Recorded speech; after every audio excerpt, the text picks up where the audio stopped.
제50장. 요셉이 그의 아버지 얼굴에 굽으려 울며 입맞추고 그 수종드는 의원에게 명하여 아버지의 몸을 향으로 처리하게 하매 의원이 이스라엘에게 그대로 하되 40일이 걸렸으니 향으로 처리하는 데는 이 날수가 걸림이며 애굽 사람들은 70일 동안 그를 위하여 곡하였더라.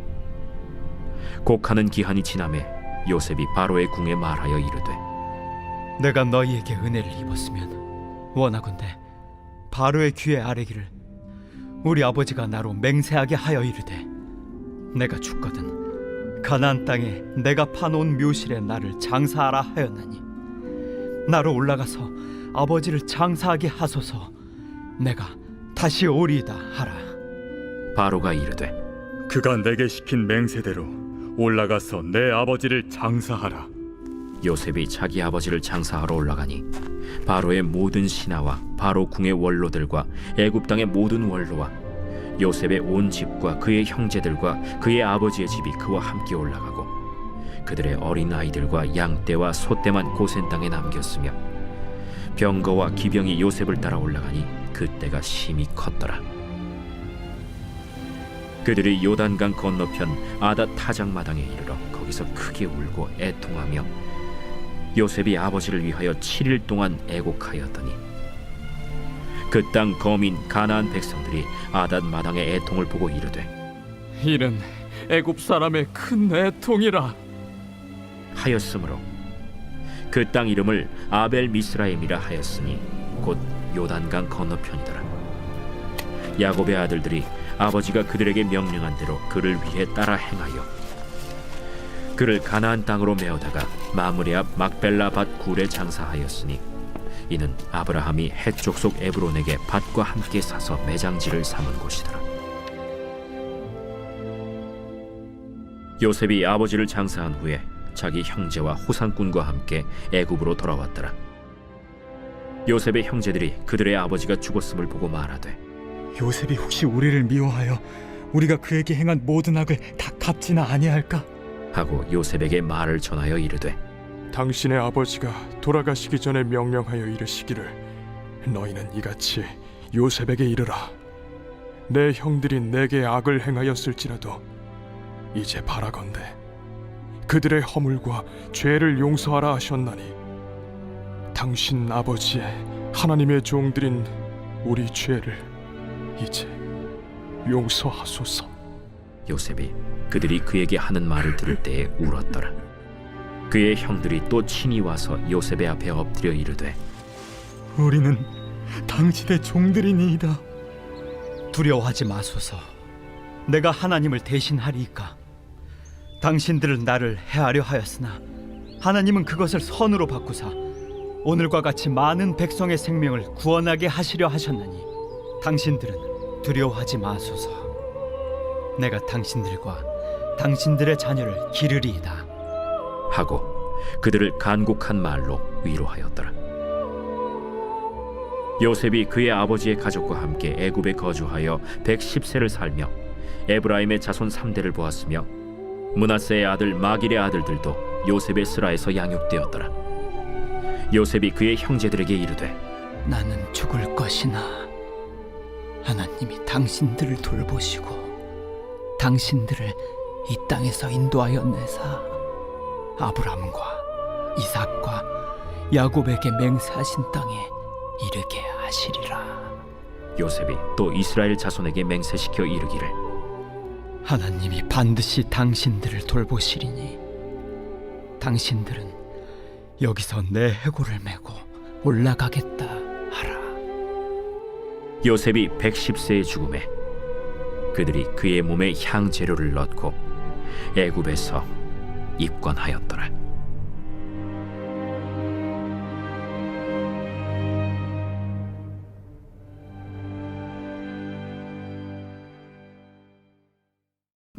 빛이 있으라. 말씀의 은혜와 지혜가 우리 성도님들의 오늘 하루를 정말로 부여하고 빛나게 하시기를 주님의 이름으로 축복합니다.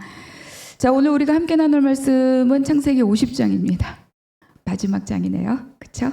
네. 창세기는 그 안에 사실은 나머지 모든 성경의 그림이 다 창세기 안에 있다. 이렇게 말해도 과언이 아닙니다. 그러니까 창세기는 인간을 포함해서 모든 피조 세계를 만드신 그 하나님의 창조로부터 시작하죠. 그리고 또 그럼에도 불구하고 또 모두 이야기해 주느냐, 인간의 시작 또 동시에 죄의 시작을 우리에게 말씀해 주고 보여줍니다.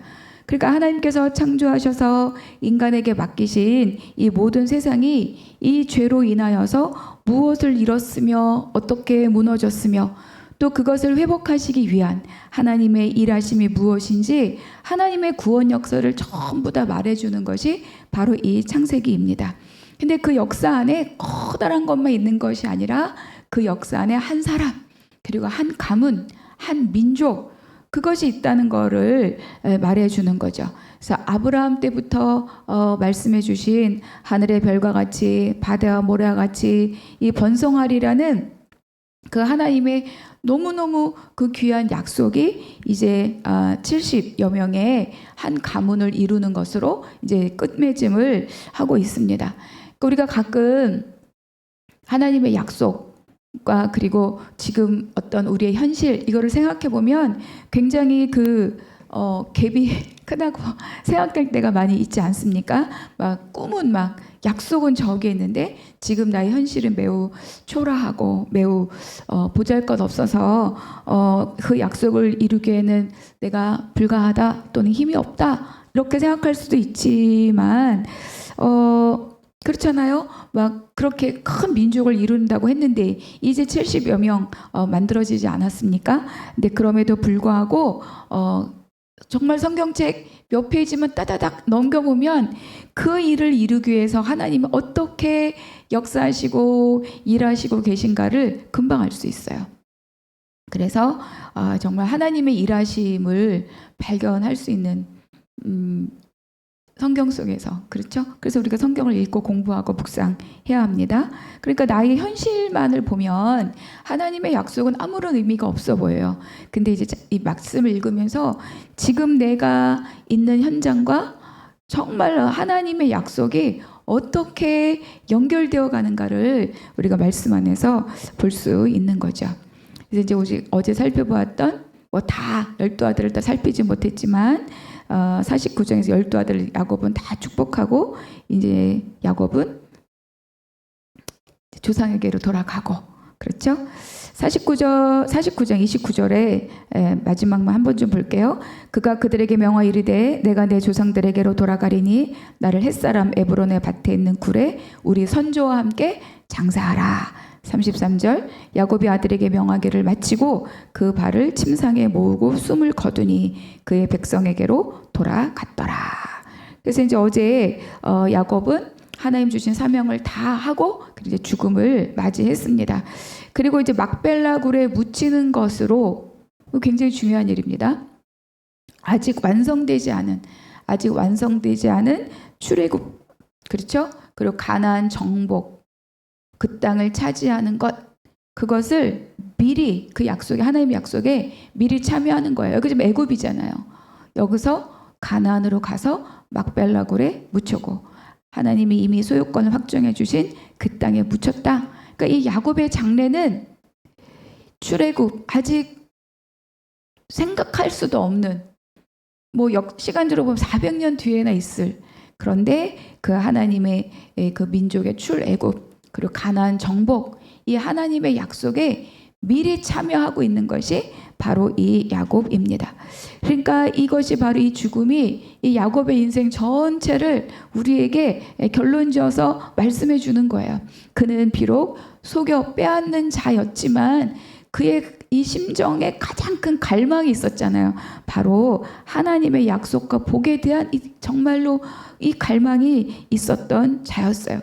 그것을 막 다루심을 받느라고 험악한 세월을 살았죠. 그런데도 불구하고 그 시간을 지나면서 야곱이 아니라 이스라엘이 되었고 하나님의 약속을 미리 맛보아 아는 자가 되었고, 그렇죠?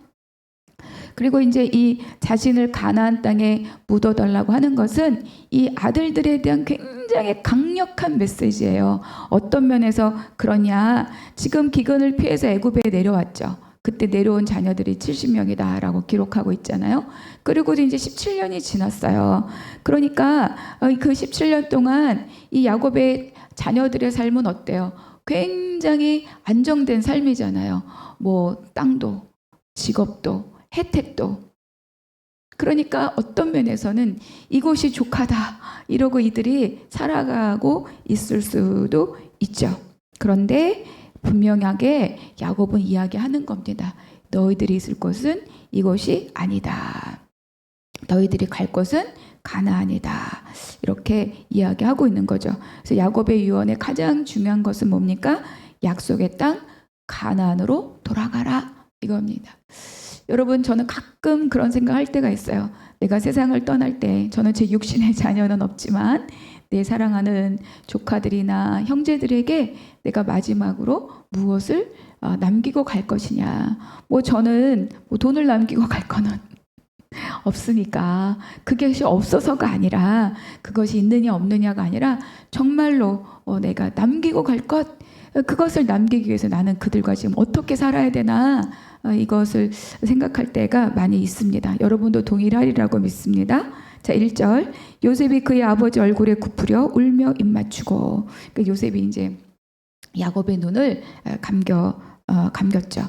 많은 이 울음 가운데 많은 것이 있을 것 같아요. 지나간 세월, 아버지에게 받은 사랑, 또 마지막 함께 보낸 17년, 뭐 이런 여러 가지 것들이 다 있지 않겠습니까?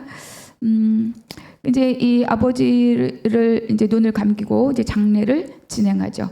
그러니까 야곱의 몸을 애굽의 장례 방식에 따라서 40일 동안 이 향을 넣었다 이렇게 이야기하고 있어요.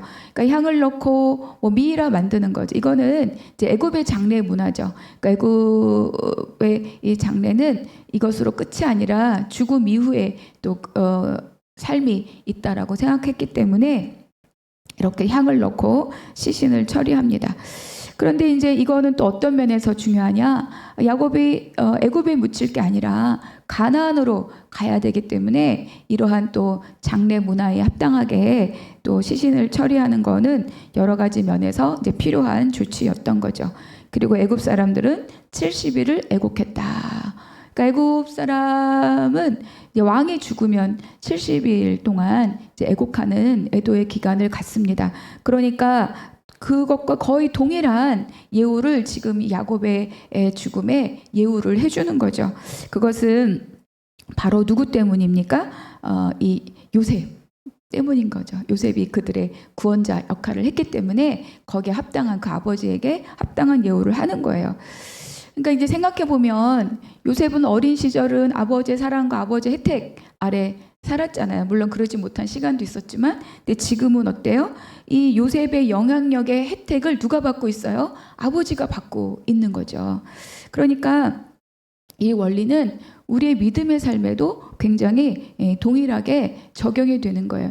여러분, 우리가 하나님의 절대적인 은혜로 우리는 구원을 받았습니다. 이 일에 우리는 하나도 공로가 없어요. 그런데 우리가 이제 이것과 이어서 변화하고 성장한다는 것은 무엇을 의미하느냐? 우리가 하나님이 이끌어 가시는 구원 역사에 우리도 한 일부분을 감당하고 책임지는 사람이 된다는 것을 의미하는 거죠. 그러니까 자기를 부인하고 예수 그리스도의 장성한 분량만큼 우리가 또 성장하고, 그리고 또 뭐예요? 이웃에게 복음을 전하고 왕 같은 제사장의 삶을 살고 교회를 함께 세우고 뭐 이런 모든 것들, 그렇죠? 그러니까 우리가 출애굽기 안에서도 보면 은혜의 단계를 지나면 어때요? 믿음의 응답의 단계로 우리가 또 진입하고 있지 않습니까? 그러니까 세례받고 믿음의 응답의 여정이 우리에게 시작되고, 결국 우리가 왕 같은 제사장의 삶을 산다는 것은 뭐를 의미하느냐? 이제는 자녀와 부모의 관계로 본다면 이제는 부모의 짐을 함께 나누어지는 자가 된다는 것을 이야기해 주는 거예요. 그러니까 이제는 아들, 그러니까 우리가 어렸을 때는 아버지의 명예가 나의 명예가 되지만 성장하면 어때요? 자녀의 명예가 아버지의 명예가 됩니다. 이거는 우리가 하나님과의 믿음의 관계 안에서도 동일하게 적용이 되는 거죠. 그래서 70일 동안 애굽인이 애곡하였다. 그러니까 요셉은 이제 아버지를 가나안에 장사하기 위해서 바로에게 내가 가나안에 다녀올 수 있도록 요청을 하고, 그리고 바로는 이것에 대해서 허락을 합니다. 7절, 요셉이 자기 아버지를 장사하러 올라가니 바로의 모든 신하와 바로의 궁의 원로들과 애굽 땅의 모든 원로와, 또 8절, 요셉의 온 집과 그의 형제들과 그의 아버지의 집이 그와 함께 올라가고 그들의 어린아이들과 양떼와 소떼만 고산에 남겨졌으며 병과 기병이 요셉을 따라 올라가니 그때가 심히 컸더라. 굉장히 큰 행렬이 지금 이 야곱의 장례를 위해서 가나안으로 쫙 가고 있는 거예요. 여러분, 이 구절을 읽으면서 어때요? 어떤 장면이 좀 상상되시나요? 그렇죠. 출애굽의 장면이 상상되었을 것입니다. 그러니까 하나님의 때에 이들은 더 큰 무리를 이루어서 바로 가나안을 향해서 떠날 것입니다. 그러니까 야곱은 아까도 말씀드린 것처럼 하나님의 약속의 미래적 성취를 지금 보여주는 거예요. 그러니까 야곱은 굉장히 정말로 그가 막 하나님의 약속을 그렇게 갈망했던 것처럼 굉장히 복된 자인 거죠. 아브라함과 이삭보다도 그의 인생은 험악했지만, 그러나 그 인생을 통해서 드러나지는 것은 하나님의 구속의 섭리의 성취를 이에 죽음이 보여주고 있잖아요. 너무너무 놀라운 사람이 바로 이 야곱입니다. 그래서 요단 건너편에 도착한 장례 행렬, 또 7일간 애곡하였다. 그래서 애굽 사람들의 이 애곡이 얼마나 컸는지 아벨 미스라임이라는 이름을 얻었다는 거죠. 13절, 그를 가나안 땅으로 메어다가 마몰의 앞 막벨라 밭굴에 장사하였으니 이는 아브라함의 헷족속 에브론에게 밭과 함께 사서 매장지를 삼은 곳이라. 그러니까 야곱의 죽음을 이야기하면서 앞선 사람들의 죽음과 다르게 여러 번 뭐예요? 막벨라 굴이 계속 여러 번 언급되고 있어요. 물론 이 야곱이 가나안에서 죽지 않고 애굽에서 죽었던 이유도 있지만 가나안 땅에 소유권이 있다는 것을 계속 반복해서 강조하는 거죠. 여기다. 여기가 너희들이 있을 곳이다. 결국 여기로 와야 된다. 이거를 지금 말씀 안에서 계속 강조해주고 있습니다. 장례를 마치고 요셉은 아직 갈 자리가 아니었기 때문에 다시 애굽으로 돌아왔죠. 그런데 이제 문제가 생겼어요. 뭡니까? 바로 이 형제들이 막 염려가 시작된 거죠. 야, 큰일 났다.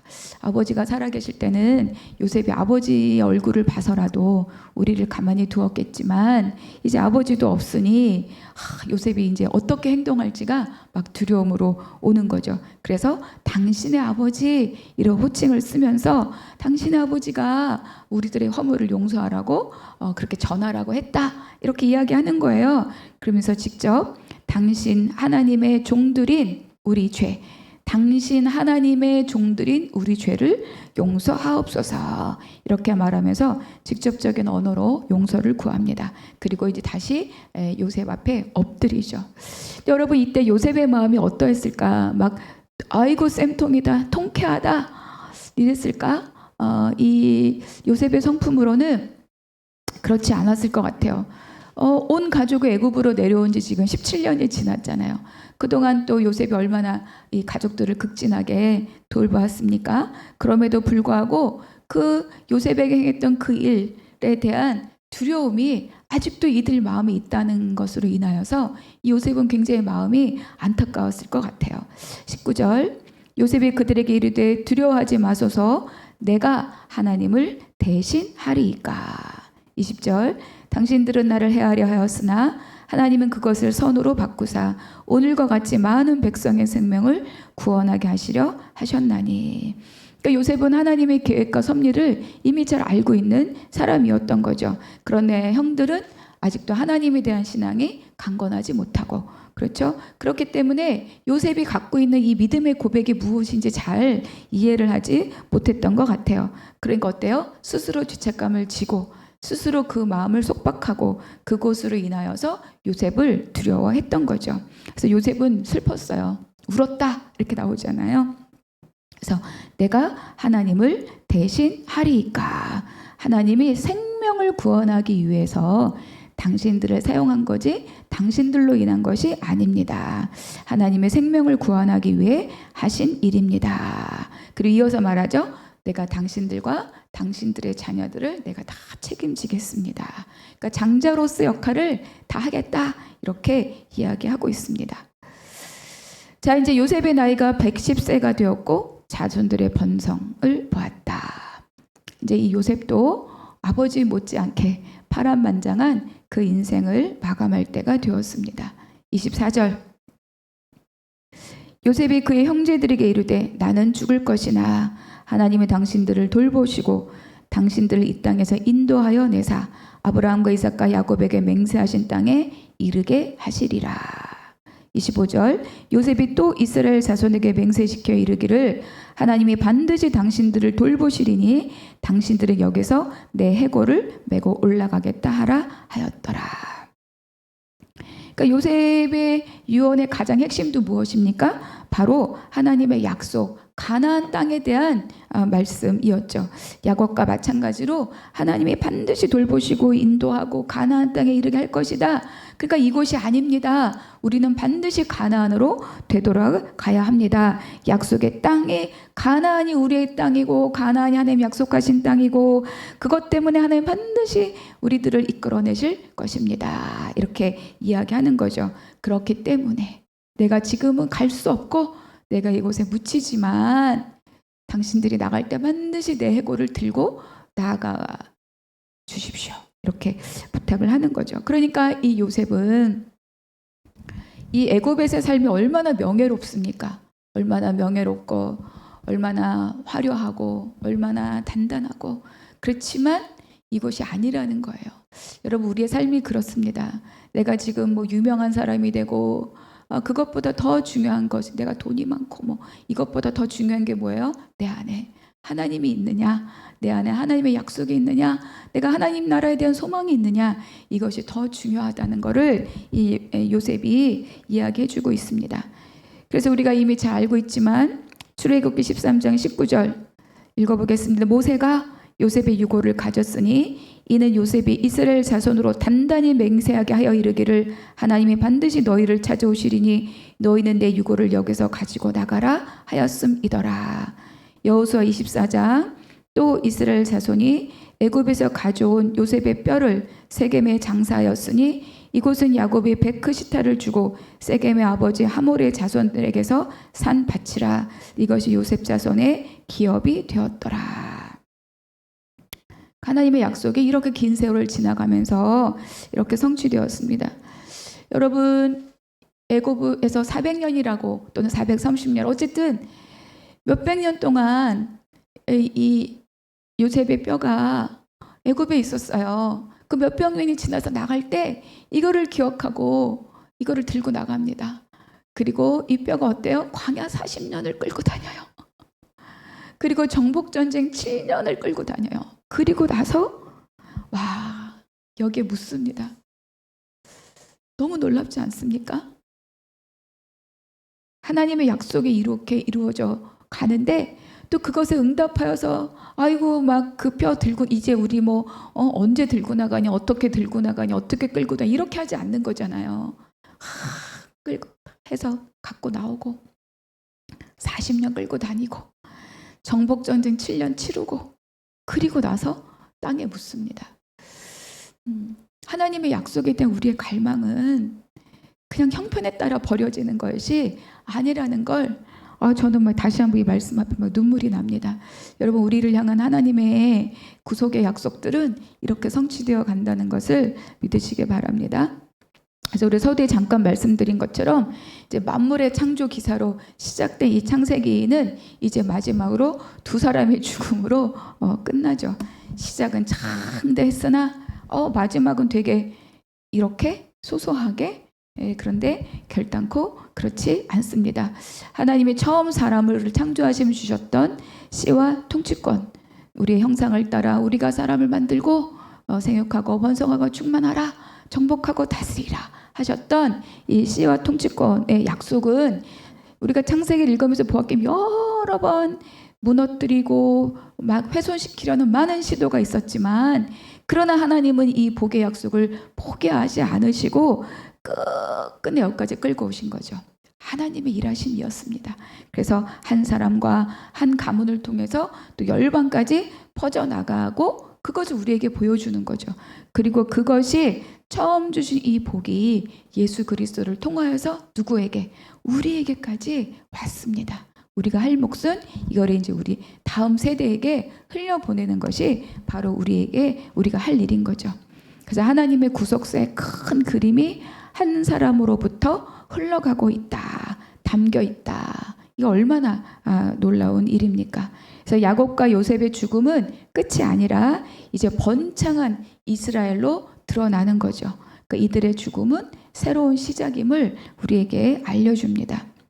그러니까 우리도 마찬가지 내 삶의 어떤 고난, 불행, 어려움은 그것이 끝이 아니라 그 다음 하나님이 이끌어 가실 하나님의 일에 대한 시작이라는 것을, 그래서 그건 결론이 아니고 우리의 과정이다. 이런 위로를 우리가 함께 누리시기를 바랍니다. 나로 인해서, 나 한 사람으로 인하여서 하나님의 약속과 하나님의 구속사가 흘러가고 있다. 그런 큰 위로와 기대로 오늘 하루를 또 이 50장을 마감하시기를 바랍니다. 자, 묵상 질문. 오늘 나에게 주신 한 구절, 또 그 말씀 안에서 내가 누리는 은혜가 무엇인가. 또 두 번째, 야곱과 요셉의 유언은 오직 하나님의 약속의 땅 가나안을 돌아보게 하고 기억하게 하는 것이었죠. 나는 뭘 기억하고 있나? 내가 늘 기억하고 소망하는 것은 무엇인가? 한번 돌아보시기를 바랍니다. 또 이제 마지막 만물의 창조에서 시작한 창세기가 이제는 두 인물의 죽음으로 끝났죠. 이 죽음은 지금의 나와 어떤 연관성이 있는가? 하나님의 구원 역사를 또 생각하면서 한번 정리해 보시기를 바랍니다. 기도하겠습니다. 하나님, 창세기를 매일 읽고 묵상하게 하셨음에 감사합니다. 내 안에 하나님의 창조 역사와 하나님의 구속사가 있다는 것을 깨닫게 하시니 또한 감사합니다. 하루하루 현실에 좌우되는 것이 아니라 날마다 하나님의 약속을 소망하는 삶으로 강건히 살아가는 우리 한 사람이 되게 하여 주시옵시고, 또 한 사람을 하나님의 약속을 흘려보내는 자로 살아가게 하여 주시옵소서. 모든 것 감사하고 우리 주 예수 그리스도의 이름으로 기도하옵나이다. 아멘.